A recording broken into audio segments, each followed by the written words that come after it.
Assalamualaikum warahmatullahi wabarakatuh.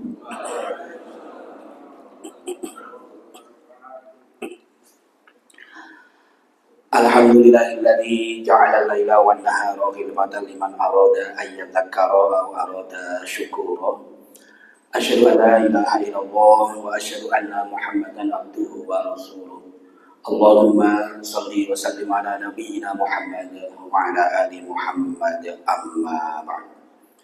Bapak-bapak, ibu-ibu, saudara-saudara jamaah subuh, jamaah pengajian ba'da subuh Masjid Taqwa Suronatan, ingkang kula hormati, ingkang mugi-mugi kita sedaya tansah dipun rahmati dan diridhoi oleh Allah Subhanahu wa ta'ala. Amin. Marilah kita awali pengajian pagi ini dengan mengucapkan lafal basmalah bersama-sama. Bismillahirrahmanirrahim. Kita lanjutkan dengan berdoa bersama. Raditu billahi rabba wa bil islami dina wa bi Muhammadin nabiyyan wa rasulah. Rabbi zidni ilma warzuqni fahma. Amin. Kita lanjutkan membaca satu saja zikir pagi, yaitu Sayyidul Istighfar bersama-sama. Allahumma anta rabbi la ilaha illa anta khalaqtani wa ana 'abduka wa ana 'ala 'ahdika wa wa'dika mastata'tu a'udzu bika min syarri ma sana'tu abu'u laka bi ni'matika 'alayya wa abu'u bi dhanbi faghfirli fa innahu la yaghfiru dzunuba illa anta. Selanjutnya marilah kita senantiasa bersyukur kepada Allah. Syukur merupakan salah satu dari 3 unsur takwa yang sebenar-benarnya. Oleh karena itu, semakin sering dan mudah kita bersyukur, itu artinya ketakwaan kita juga semakin tinggi, semakin meningkat, semakin berkualitas. Jamaah subuh yang dirahmati Allah dan juga semoga diridhoi oleh Allah, pada kesempatan pagi ini kita akan membahas salah satu hadis berderajat hasan sahih yang ada di kitab Arba'in Nawawi, tepatnya hadis nomor 19 yang sangat populer. Di dalam hadis ini memang dulu Nabi itu berpesan kepada salah seorang anak muda yang menjadi saudara sepupunya karena merupakan putra dari salah satu pamannya, yaitu Abdullah bin Abbas bin Abdul Muthalib, yang usianya masih relatif muda. Karena Abdullah bin Abbas ini lahir 3 tahun sebelum peristiwa hijrah Nabi. Kalau Nabi hijrah itu kira-kira berusia 52 tahun kira-kira. Berarti Nabi berusia 49, Abdullah bin Abbas baru lahir. Jadi kita bisa membayangkan Nabi akrab dengan salah satu anak muda yang bernama Abdullah bin Abbas. Bahkan tidak sekedar akrab, tapi Abdullah bin Abbas ini pernah didoakan oleh Nabi secara khusus. Allahumma faqihhu fiddin wal wa'alim taksir. Ya Allah, jadikanlah anak muda ini anak yang bisa memahami agama sekaligus ahli dalam tafsir. Maka kemudian Abdullah bin Abbas ini mendapat gelar Bahrul Ulum, jadi samudranya ilmu, lautannya ilmu. Dan dikisahkan oleh Abdullah bin Abbas radhiyallahu anhu qala kuntu khalfan Nabi sallallahu alaihi wasallam yauman faqala ya gulam inni u'allimuka kalimatin ihfadillaha yahfadka ihfadillaha tajibhu tujahaka idza sa'alta fas'alillaha wa idza ista'anta fasta'in billah wa'lam annal ummata law istama'at ala an yanfa'uka bi syai'in lam yanfa'uka illa bi syai'in qad katabahu Allahu lak wa in istama'u ala an yadurruka bi syai'in lam yadurruka illa bi syai'in qad katabahu Allahu 'alaika rufi'atil aqlam wa jaffatis suhuf. Nah, ini apa yang diceritakan oleh Abdullah bin Abbas yang sebenarnya pesan-pesan Nabi itu juga sangat relevan buat kita semua yang apalagi hidup di zaman sekarang yang dipenuhi dengan berbagai persoalan yang semakin kompleks, ya. Persoalan terkait dengan bencana alam ataupun dengan persoalan-persoalan kehidupan, sehingga kita perlu mendapatkan bekal-bekal penting seperti ini. Abdullah bin Abbas bercerita, suatu hari saya sedang berada di belakang Nabi. Sebagian riwayat mengatakan Abdullah bin Abbas sedang membonceng kendaraan bersama Nabi. Kalau konteksnya saat itu ya dimungkinkan naik onta. Ya. Kalau sekarang ya mungkin naik motor atau mobil. Tapi saat itu tentu belum ada kendaraan semacam mobil ataupun motor. Berarti dimungkinkan naik onta. Saya berada di belakang Nabi, membonceng kendaraan Nabi. Tiba-tiba Nabi bersabda, menyampaikan beberapa pesan-pesan yang penting. Ya gulam itu panggilan untuk anak muda yang dianggap sangat dekat. Kalau bahasa kita ya, nak atau ananda, anakku tersayang. Ya gulam, inni u'allimuka kalimatin. Nah, cah bagus, misalnya gitu. Saya ingin mengajarkan pesan-pesan penting kepada kamu. Jadi, dalam kondisi yang sangat dekat, goncengan berdua, Nabi ingin menyampaikan pesan-pesan penting kepada Abdullah bin Abbas. Ada beberapa pesan di sini. Pesan yang pertama adalah ihfadillah yahfadka. Wahai anak muda, cah bagus, jagalah Allah, niscaya Allah pasti akan menjagamu. Ini pesan yang pertama. Jagalah Allah, niscaya Allah akan menjagamu. Beberapa ahli hadis menjelaskan apa sih yang harus dijaga. Yang pertama adalah hak-hak Allah. Jagalah hak-hak Allah, niscaya Allah akan menjagamu. Hak-hak Allah itu apa saja? Dalam sebuah hadis riwayat Al-Bukhari, juga di riwayat Muslim, Nabi pernah bertanya kepada sahabat namanya Mu'ad bin Jabal. Nabi bertanya, ya Mu'ad, ma haqqullah 'alal ibad?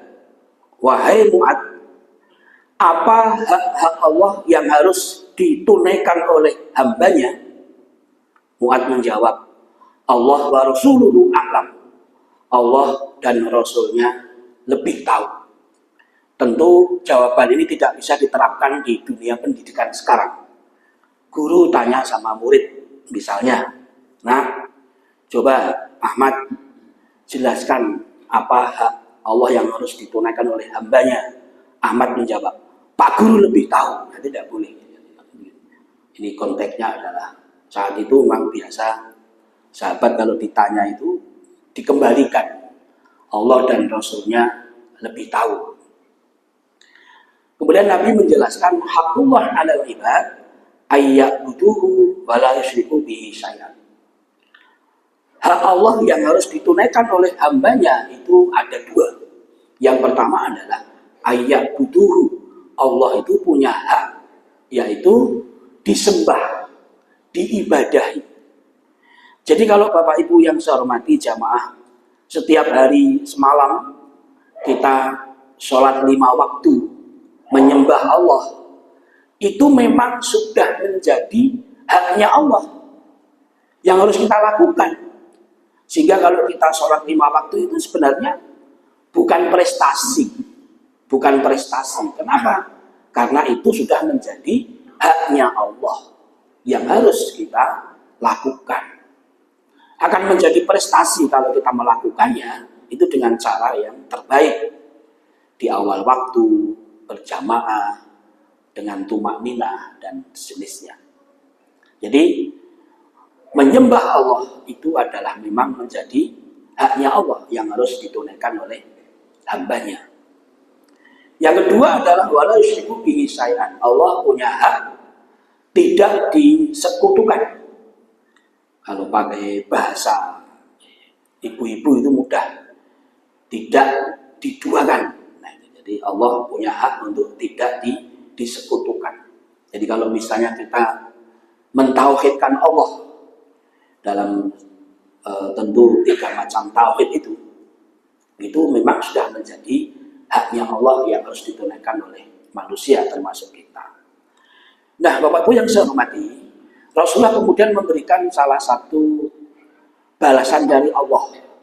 Apabila ada seorang hamba yang menunaikan hak Allah, yang disembah hanya Allah, kemudian tidak menyekutukan Allah, maka Allah akan membalas, yaitu dengan Allah yu'adzibahum.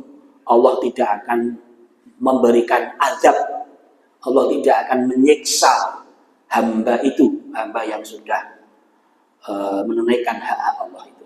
Nah, ini yang pertama yang harus kita tunaikan, hak Allah, yaitu menyembahnya sekaligus tidak menyekutukan sesuatu dengannya.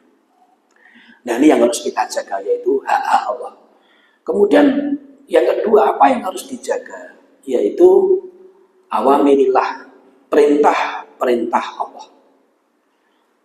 Kalau kita sudah tahu sesuatu itu adalah perintah Allah, maka tentu kita punya kewajiban untuk menjaganya. Yang dikatakan menjaga itu maksudnya adalah mengerjakan dengan cara yang terbaik. Tentu mastata'na, sesuai dengan kompetensi kita masing-masing.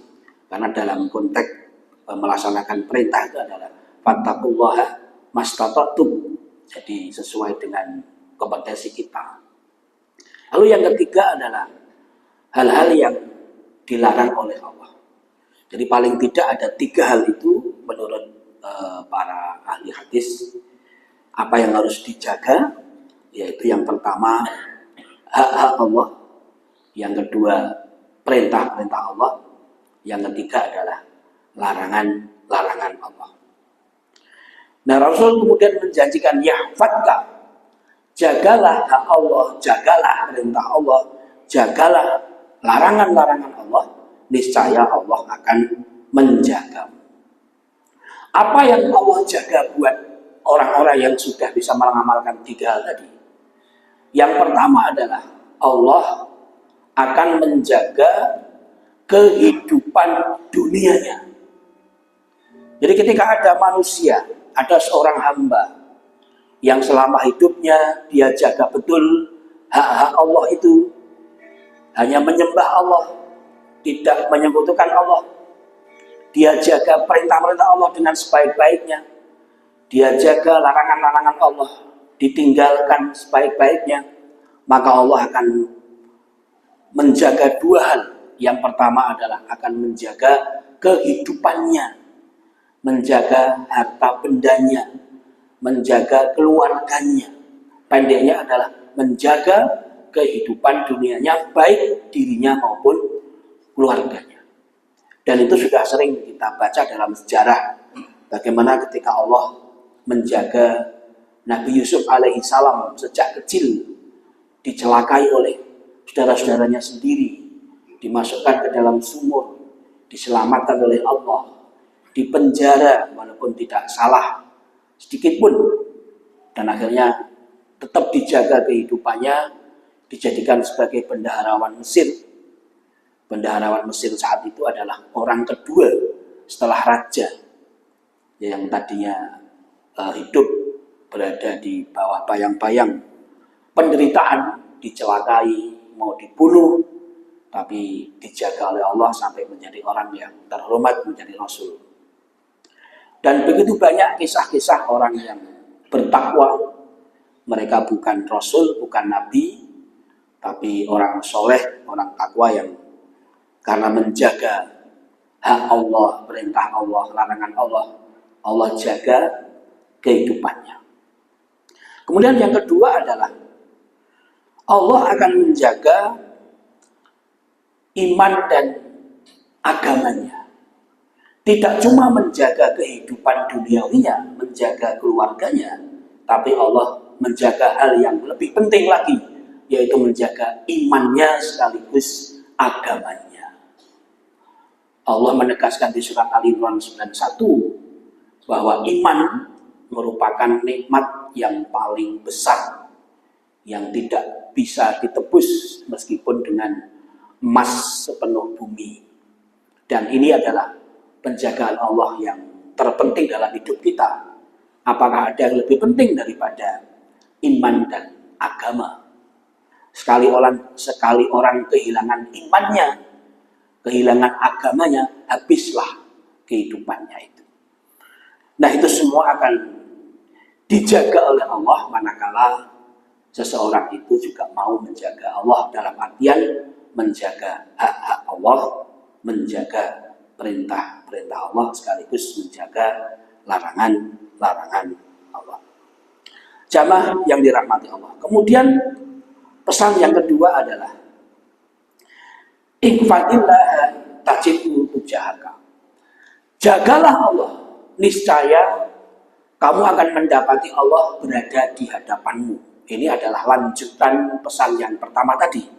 Kalau yang pertama tadi, Nabi menegaskan, jagalah Allah, jagalah hak-hak Allah, perintah Allah, larangan Allah, niscaya Allah akan menjagamu, menjaga kehidupan duniamu, sekaligus menjaga iman dan agamamu. Yang kedua ini lanjutannya, jagalah Allah, jagalah hak-hak Allah, jagalah perintah-perintah Allah, jagalah larangan-larangan Allah, maka niscaya Allah akan selalu berada di hadapanmu untuk membimbing kamu. Membimbing dari apa? Membimbing dari segala persoalan yang kita hadapi. Karena pada hakikatnya orang hidup itu kan dalam rangka untuk menyelesaikan masalah. Menyelesaikan masalah dengan indah, dengan baik, dengan benar, sesuai dengan tuntunan Rasulullah SAW. Dan selama orang hidup tidak akan lepas dari masalah. Bahkan semakin tambah umur, itu kadang masalah semakin bertambah. Mari kita cari bukti, Ketika kita masih sekolah, ya masalah kita ya masalah terkait dengan sekolah, masalah nilai, masalah naik kelas. Nanti kita kuliah, ya masalahnya tambah pelajaran-pelajaran kuliah. Ketika mau lulus, masalahnya masalah cari pekerjaan. Udah dapat pekerjaan, masalahnya cari pasangan hidup, cari suami, cari istri. Kemudian setelah menikah, ya tentu masalah itu tambah. Dulu hanya hidup sendiri, semuanya diputuskan sendiri, tidak harus dimusyawarahkan dengan orang lain. Sekarang hidup bersama dengan pasangan, tentu masalah itu semakin tambah. Punya anak, tambah lagi masalah itu. Ya, kalau kecil ya masalahnya hanya masalah-masalah yang belum begitu berat. Nanti anak sudah semakin besar, masalah semakin tambah. Masalah biaya pendidikan, masalah yang dihadapi dia. Begitu anaknya sudah menikah, dikiranya sudah selesai. Wah, anakku wis mentas. Aku wis alhamdulillah wis rampung. Ternyata tidak. Begitu anak yang menikah itu punya anak, disuruh ngomong anaknya. Nah, itu persoalan yang terjadi. Maka di sekolah itu kadang ada guru yang punya anak kecil-kecil, 6:30 harus sudah sampai di sekolah karena terjadwal piket salam pagi menyalami murid-murid. Nah, saat tanya, yang ngomong siapa? Simbahnya, Pak. Oh, Mbak dari TPA, ya, tempat penitipan anak. Itu fakta-fakta yang ada di masyarakat kita. Nah, maka agar kita selalu mendapat bimbingan dan pertolongan Allah, caranya tadi menjaga 3 hal tadi, minimal hak Allah, perintah Allah, kemudian larangan-larangan Allah. Nah, Allah akan selalu hadir untuk memberikan bimbingan, memberikan petunjuk. Alladzina amanu wa lam yalbisu imanahum bidzulmin ulaika lahumul amnu wa hum muhtadun. Orang-orang yang beriman dan tidak mencampuri imannya dengan syirik, Allah akan memberikan 2 hal. Yang pertama al-amnu, ketenangan jiwa, ketentraman hati. Yang kedua adalah muhtadun, Allah akan selalu memberikan petunjuk, bimbingan, pertolongan apabila mendapatkan persoalan-persoalan. Nah, kemudian pesan yang ketiga adalah idza sa'alta fas'alillah. Jika kamu meminta sesuatu, mintalah kepada Allah. Jika kamu minta apapun, mintalah kepada Allah. Jangan pernah minta kepada selain Allah. Jangan minta kepada manusia. Apa bedanya? Banyak sekali ayat yang menjelaskan lillahi ma fis samawati wa ma fil ardh. Karena yang memiliki semua yang ada di langit dan di bumi ini adalah Allah. Tentu logika mudahnya, kalau kita ingin meminta sesuatu, minta kepada yang memiliki. Yang memiliki ini Allah. Jadi, kemudian yang kedua, Allah kalau tidak dimintai, Allah itu akan marah. Sebaliknya, manusia kalau sering dimintai akan marah. Jaluk pisan iki rapopo. Ya wis rapopo. Kedua mulai dirasani. Tak titeni yang mereka senengane jalukan. Yang ketiga wis mulai tenan tak titeni tenan. Bahkan ibu-ibu kalau nggak punya uang, uangnya habis, nggak usah minta sama suaminya, minta sama Allah, tapi pakai strategi. Tunggu suami mundur 10 menit, bersih-bersih, duduk di kursi, dekati, duduk di sampingnya, panjenengan donga sing banter. Ya Allah, berambang-ambang beras gundis gula telas tuh ya Allah, nyuwun rezeki ya Allah. Nanti kan akan dijawab, butuh mobil orang banter-banter isi dalam tanggane. Pendidikan akidah kepada pasangan, kepada anak, agar percaya kepada Allah, tidak percaya kepada manusia, meskipun itu orang tuanya, pasangannya, bahwa yang bisa memberi rizki, mencukupi, yang bisa mencukupi itu hanya Allah. Maka dalam beberapa ayat, misalnya di surat Mukmin ayat 60, Allah akan berfirman, wa qala rabbukum ud'uni astajib lakum innal ladzina yastakbiruna an ibadati sayadkhuluna jahannama dakhirin. Ingatlah ketika Tuhan kalian berfirman, berdoalah kepadaku, niscaya aku akan menjawab doa-doa. Ini jelas perintah Allah kepada kita agar kita meminta kepada Allah, berdoa kepada Allah, dan Allah sudah memberikan janji akan menjawab. Jawaban Allah tentu ada 3 kemungkinan. Jawaban Allah itu ada 3 kemungkinan. Kemungkinan yang pertama adalah Allah menjawab persis sesuai dengan apa yang kita minta. Ya Allah, saya ingin punya mobil, pengen punya mobil. Dikasih mobil, betul. Tapi ada juga permohonannya itu dikasih dengan sesuatu yang lebih bermanfaat. Dihindarkan dari bencana. Minta mobil, dikasih, tapi kecil-kecil pakai remote. Allah tahu rumahmu itu masuk gang kecil. Repot sih golek parkir itu ya nggak bisa kecelakaan. Dihindarkan dari musibah. Itu juga bagian dari jawaban Allah.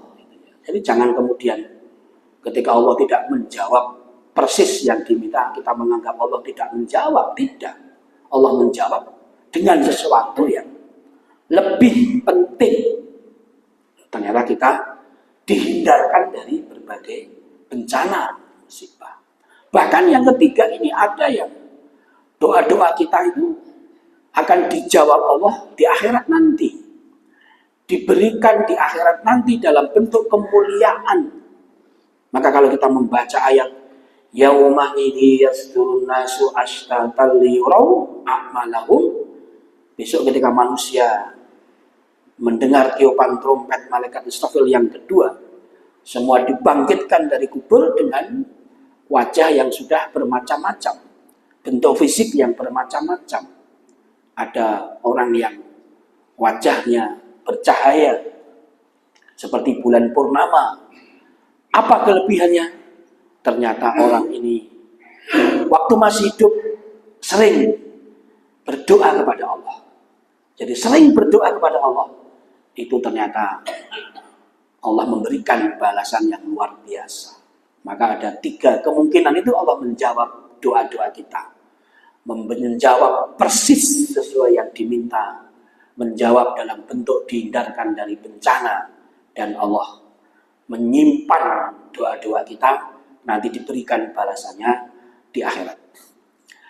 Kita ambil contoh misalnya Sayyidatuna Bunda Aisyah. Bunda Aisyah sebagai istri Nabi Muhammad SAW, pasti Bunda Aisyah itu juga pengen punya putra. Karena kebahagiaan paling besar seorang wanita adalah kalau memiliki putra. Tetapi kenapa Allah tidak memberikan putra kepada Bunda Aisyah?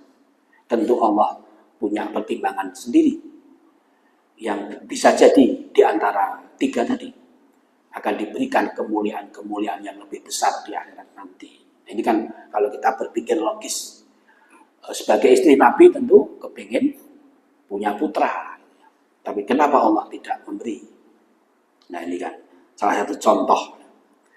Nah jadi sebagai orang yang percaya kepada Allah, jadi kalau kita minta apapun, minta kepada Allah. Bahkan Allah memberikan ancaman, innal ladzina yastakbiruna an ibadati sadkhuluna jahannama dakhirin. Sesungguhnya orang-orang yang sombong, orang yang menyombongkan dirinya. Orang yang sombong di sini maksudnya 2. 1, tidak mau menyembah Allah. 2, tidak mau berdoa kepada Allah. Itu adalah contoh orang sombong. Tidak mau menyembah Allah, tidak mau berdoa kepada Allah, tidak mau minta kepada Allah. Itu adalah orang sombong. Besok akan dilemparkan ke neraka jahanam, akan masuk neraka jahanam dalam keadaan terhina. Nah ini pesan ketiga. Kemudian pesan berikutnya adalah pesan keempat. Wa idza sta'anta fasta'in billah. Wahai anak muda, cah bagus, kalau kamu minta tolong, mintalah tolong kepada Allah. Tentu minta tolong kepada Allah di sini adalah minta tolong dalam hal-hal yang tidak bisa dilakukan oleh manusia.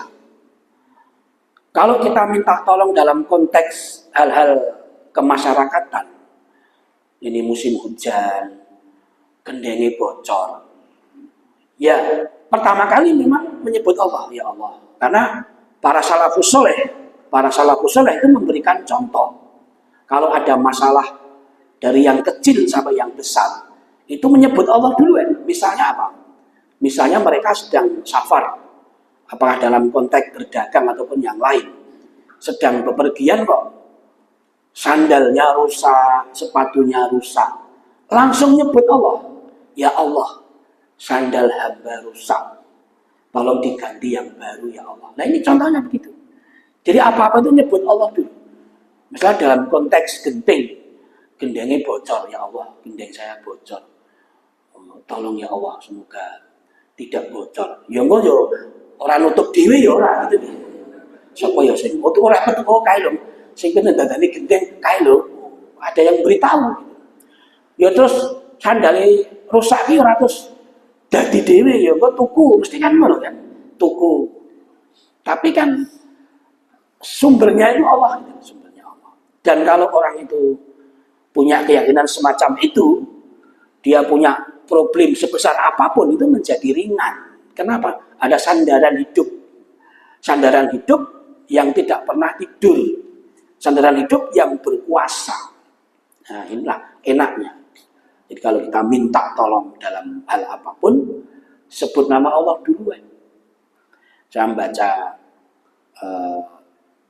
berita, kenapa di Saudi itu katanya dokter itu tidak begitu laku, katanya ya.